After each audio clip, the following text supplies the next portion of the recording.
आज बना रहे हैं बिल्कुल स्पेशल नाश्ता और जो बहुत ही हेल्दी होगा।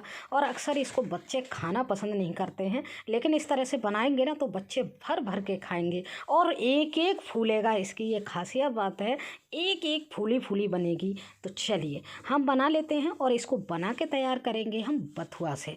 तो बथुआ ले लेंगे। इस समय थोड़ा सा बथुआ हार्ड आ रहा है तो देख के लीजिएगा। बथुआ को बिल्कुल सॉफ्ट लीजिएगा देख के, और बिल्कुल ताज़ा बथुआ लेंगे। और उसमें भी हम जब साफ़ करेंगे तो बिल्कुल सॉफ्ट वाला पार्ट लेंगे, बाकी हार्ड वाला पार्ट बिल्कुल निकाल देंगे। और एक चीज़ ध्यान रखेंगे, बथुआ को हमें पहले ही धुल लेना है। पहले तो हम मोटी डंडी को निकाल देंगे और उसके बाद हमें बथुआ को बहुत ही अच्छे से कम 4-5 बार पानी में धुलना है। और जब धुल जाएगा बथुआ तब हम इसकी करेंगे कटिंग भी आपको बहुत बारीक नहीं करना है, बिल्कुल रफली कटिंग करेंगे। तो चलिए देख लेते हैं कटिंग कैसे करेंगे।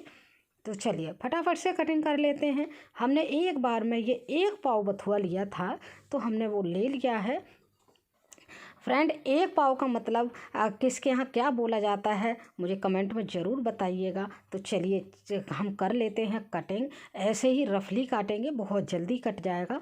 और काटने के बाद बथुआ फिर करेंगे हम अगला प्रोसेस। तो फटाफट से हम काट लेते हैं।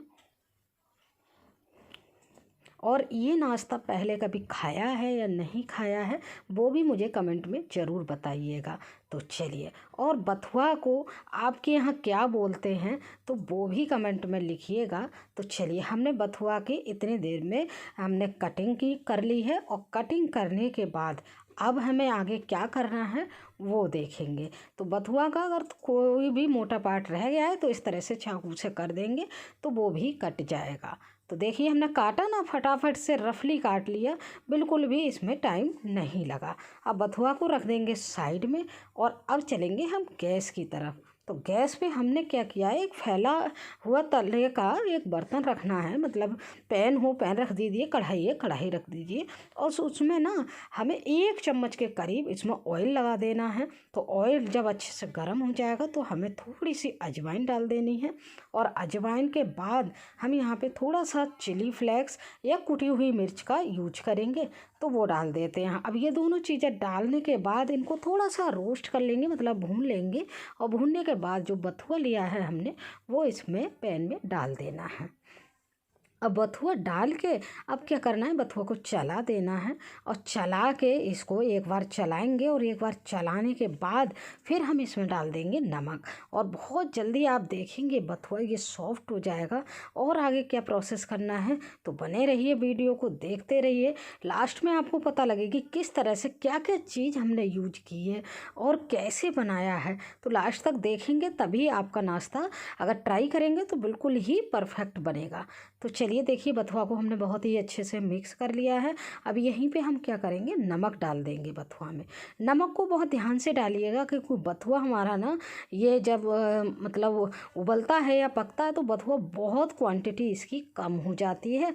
तो नमक को इस चीज़ का बहुत ही ध्यान दे के डालना है। अब ये देखिए बथुआ को हमने चला देना है। नमक डालते ही आप देखेंगे ये बथुआ ना कितना पानी छोड़ेगा, यहाँ पे देख लीजिएगा।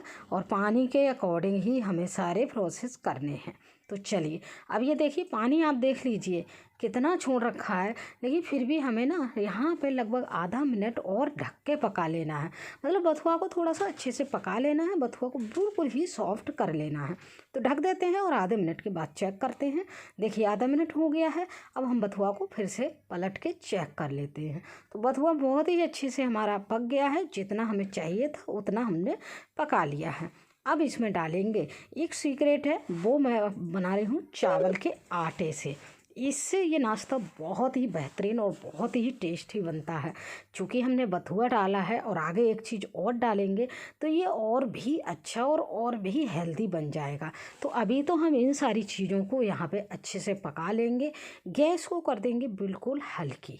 देखिए इस तरह से, और अच्छे से इसको मिक्स करते हुए जब ये मिक्स हो जाएगा तो गैस को कर देंगे यहाँ पे बंद बिल्कुल, और इसको ठंडा होने के लिए हम छोड़ देंगे।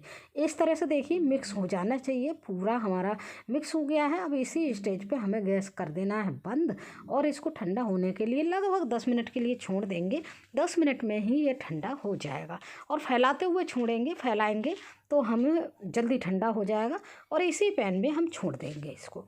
तो चलिए अब हमने 10 मिनट के बाद हम चेक करेंगे इसको, मिक्सचर को, और फिर जो चीज़ें हैं बाकी चीज़ें वो मिक्स कर। अब ये देखिए मिक्स हमारा ठंडा हो चुका है, हम हाथ से इसको छू पा रहे हैं, मतलब टच कर पा रहे हैं। तो बस इसी स्टेज पे अब हमें क्या करना है, और हेल्दी बनाने के लिए और भी ज़्यादा टेस्टी बनाने के लिए हमें चावल से कम आटा, इसमें आटा यूज करना है, गेहूं का आटा। चावल का आटा जितना मिक्स किया है उसका आधा हमें यहाँ पे गेहूं के आटे का यूज करना है। तो गेहूं के आटे को डाल के अब अच्छे से हम इसको मिक्स करते हुए एक डो बना के तैयार कर लेते हैं। जिस तरह से हम पूड़ी का डो बनाते हैं, टाइट टाइट ही बनाएंगे, टाइट बनाएंगे तो ये नाश्ता बहुत ही परफेक्ट बनेगा। तो हल्का सा अगर पानी की रिक्वायरमेंट है तो आप पानी डाल लीजिएगा, वरना ऐसे ही हो जाएगा। थोड़ा सा मैंने पानी डाला यहाँ पे, तो देखिए एकदम ये परफेक्ट डो हमारा बन के तैयार हो गया है। चलिए अब इसको हम सेट कर लेते हैं, और 1 मिनट के लिए रेस्ट पर छोड़ेंगे, और 1 मिनट के जस्ट बाद हम इसको बनाएंगे। अब देखिए 1 मिनट हो गया है, और 1 मिनट के बाद हमने आटे को ले लिया है, और आटे को थोड़ा सा हम इसको पीट पीट के सही कर लेंगे। मतलब थोड़ा सा लोच आ जाएगा, तो इसलिए हमें थोड़ा सा रगड़ना है आटा। तो चलिए रगड़ते हुए आटा सही हो गया है। अब क्या करना है, हाथों पे थोड़ा सा ऑयल लगाएंगे, और ऑयल लगा के जैसे हम पूड़ी बनाते हैं ना, उसी की साइज की हम लोइयाँ बना के तैयार कर लेंगे। तो फटाफट से हम कर लेते हैं। और आपने एक बात ध्यान दी, देखिए लोइयाँ बना रहे हैं हम, बिल्कुल लोइयों के किनारे या पूड़ी के किनारे हमारे बिल्कुल भी नहीं फटेंगे। तो चलिए इस तरह से हमने सारी लोइयाँ बना के तैयार कर ली हैं एक बार के नाश्ते के लिए। अब इनको हम बेल लेते हैं, बिल्कुल भी चिपकेंगी भी नहीं, और बिल्कुल आसानी से बेल जाएंगी। तो थोड़ा सा ऑयल लगा के बेलेंगे, सूखा आटा यहाँ पे बिल्कुल नहीं लगाएंगे। तो ऑयल लगा के बेलेंगे और आसानी से बेल जाएंगे, ना ही हमारी चिपकेंगी और ना ही ये मतलब फटेंगी। तो चलिए फटाफट से हमने इनको बेल लिया है, पूड़ी की साइज का ही हम बेल रहे हैं, देखिए देख लीजिए। और ये देखिए एक नाश्ता हमारे यहाँ पर बन के तैयार हो गया है, और आप देख लीजिए देखने में कितना शानदार लग रहा है। तो यकीन मानिए खाने में भी बहुत ही शानदार होगा। तो चलिए हमने बेल लिया है, अब आ जाती है सेंकने की बारी। मैंने स्टार्टिंग में बोला था ना, एक एक नाश्ता हमारा फूलेगा। तो अब देख लीजिए यहाँ चेक करने की बारी है, एक एक पूड़ी हमारी यहाँ पे फूल के तैयार होगी। आप देख लीजिएगा, मैं 2-3 पूड़ियाँ आपको सेक के दिखाऊंगी, एक एक फूलेगी। देखिए थोड़ा सा फुलाने का तरीका है, इस तरह से हम हल्का हल्का ऑयल डालेंगे तो हमारी एक एक पूड़ी यहाँ पे फूली फूली बनेगी बिल्कुल भी, और बहुत ही शानदार। आप देख लीजिए देखने में कितनी शानदार लग रही है। चलिए और उतनी ही खाने में भी टेस्टी होती है। तो देखिए हमारी एक पूड़ी यहाँ पे फूल के तैयार हो गई है, बहुत ही अच्छे से हमने ब्राउन होकर यहाँ पे सेक लिया है। इसी तरह से देखिए दूसरी पूड़ी भी हमने यहाँ पे डाल दी है, ये भी हमारी गुब्बारे की तरह फूल गई है। तो पहले वाली है जो उसको निकाल लेते हैं, दूसरी को भी हम इस तरह से सेक लेंगे। इस तरह दूसरी तीसरी चौथी इसी तरह से हम सेक लेंगे, और एक एक पूड़ी हमारी गुब्बारे की तरह फूल के तैयार होगी। तो चलिए ये नाश्ता हमारा बन के तैयार हो गया है। अब कर लेते हैं प्लेटिंग, क्योंकि हमने ये मसाला पूड़ी बनाई है तो इसमें कोई सब्जी और किसी की ज़रूरत नहीं है। फिर भी हमने हरे धनिया की चटनी के साथ इसको सर्व किया है, बहुत ही टेस्टी लगी, बहुत ही शानदार लगी। तो फ्रेंड अगर ये रेसिपी आपको पसंद आई है तो रेसिपी को लाइक और शेयर ज़रूर कर दीजिएगा, और एंजॉय लीजिए ये बथुआ की और चावल के आटे की पूड़ियाँ। फिर से मिलेंगे एक नई वीडियो।